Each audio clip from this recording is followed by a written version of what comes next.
రిజర్వేషన్లపై heat, Congress BJP మధ్య మాటల యుద్ధం. బీజేపీ మళ్ళీ గెలిస్తే రిజర్వేషన్లకు సంబంధించినటువంటి రద్దును యాదవ్ ఎత్తుకున్న రేవంత్ రెడ్డి. దేశవ్యాప్తంగా కాంగ్రెస్ ప్రజాస్తంగా మారిన అంశం, స్ట్రాంగ్ కౌంటర్ ఇవ్వలేకపోయారని రాష్ట్ర నేతలపై BJP high command serious. Amit Shah వీడియోను మార్ఫింగ్ చేశారంటూ కాంగ్రెస్ పై ఢిల్లీలో కేసు. గాంధీ భవన్ వచ్చి 4 నోటీస్ ఇచ్చారు ఢిల్లీ పోలీసులు. రేపు విచారణకు రావాలని ఆదేశం అంటూ కూడా చూస్తాను. సో గాంధీ భవన్ కు వచ్చి మరి నోటీసులు ఇచ్చారు. సో ఖచ్చితంగా రాసి పెట్టుకోండి మిత్రులారా. ఈ యొక్క అంశంతో రేవంత్ రెడ్డి యొక్క రాజకీయ జీవితానికి ఈరోజు పెద్ద ఎత్తున ఎదురు దెబ్బ తగిలేటువంటి అవకాశం ఉంది.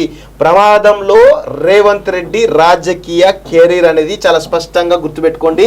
నిన్ననే మాట్లాడుకున్నాం. ఎస్, ఖచ్చితంగా ఈ అంశం అనేది చాలా సీరియస్ గా ప్రధాని నరేంద్ర మోడీ గాని అమిత్ షా గాని తీసుకున్నారు. ఇంకొక విషయం ఏంటంటే, ఇక్కడ ప్రధాని నరేంద్ర మోడీ అనేటువంటి సౌమ్యుడు వాస్తవంగా. సో ఆయన పట్టించుకోండి ఇలాంటి వాస్తవాలు. కానీ ఇంకొక వెనకాల ఉన్నటువంటి వ్యక్తి ఎవరైతే అమిత్ షా ఉన్నాడో, is a very cruel dangerous politician అని గుర్తుపెట్టుకోండి. ఆయన వీడియోనే మార్ఫింగ్ చేసి పెట్టిండు అంటే ఖచ్చితంగా అమిత్ షా అనేటోడు దీనికి తగ్గ రివెంజ్ తీర్చుకొని తిరుగుతాడు. అందుకే నేను చెప్తా ఉన్నాను, రాబోయే ఎన్నికల తర్వాత ఖచ్చితంగా బీజేపీ ప్రభుత్వమే చాలా స్పష్టమైనటువంటి ఆధిక్యంతో ప్రభుత్వం ఫామ్ చేయబోతుందని చాలా స్పష్టంగా తెలుస్తోంది. తర్వాత జరిగేటువంటి పరిణామాల్లో భాగంగా రేవంత్ రెడ్డి యొక్క రాజకీయ జీవితానికి ఈరోజు బ్రేకులు వేసి ఆయన కెరీర్ మొత్తం కూడా ప్రమాదాల్లో పెట్టేటువంటి అవకాశం కూడా ఉంటుంది. అమిత్ షా అనేటోడు అంత ఈజీగా రేవంత్ రెడ్డి వదిలిపెడతాని చెప్పేసి అనుకోను. ఒకవేళ మోడీ క్షమించినా కానీ రేవంత్ రెడ్డి మాత్రం అమిత్ షా వదలడని విషయాన్ని గుర్తుపెట్టుకోండి.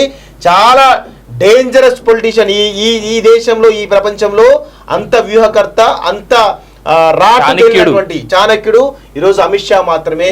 ఇలాంటి వాటిని ఆయన ఉపేక్షిస్తుంటే నేనైతే అనుకోను.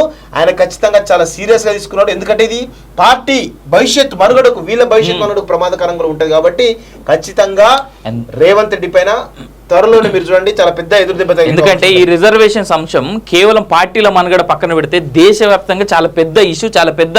ఇప్పుడు కాశ్మీర్ లో ఆర్టికల్ 370 అబ్రగేషన్ కి ముందు ఎలాంటి ఇష్యూస్ అయితే, ఎలాంటి గొడవలు అయితే మనం చూసినాం, అలాంటి గొడవలు దేశవ్యాప్తంగా జరిగేందుకు అవకాశం ఉన్నటువంటి ఇష్యూ అది. చాలా చిన్నగా చూస్తున్నారు జనాలు. పైన రాసిడు, నన్ను అరెస్ట్ చేస్తారట, గాంధీ భవన్ కు ఢిల్లీ పోలీసులను పంపినరు సీఎం రేవంత్. ఇంతకంటే కామెడీ